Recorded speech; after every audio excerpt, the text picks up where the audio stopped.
மீன் வேணும்னு கேட்ட பிடிச்சு கொடுத்தேன். இப்படி எவனோ ஒருத்தன் குடிசையில உட்கார்ந்துட்டு சமையல் பண்ணிட்டு இருக்கியே, வீட்டுக்காரன் வந்துட்டானா?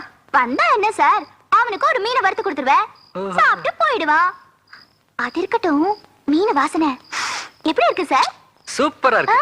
நானும் லண்டன்ல எத்தனையோ 5 ஸ்டார் ஹோட்டல்ல சாப்பிட்டிருக்கேன். ஆனா இப்படி ஒரு ஃபிஷ் ஃப்ரைய பார்த்ததே இல்ல. வா வா வா வா வா, கொண்டா கொண்டா. சாப்பிடலாமா?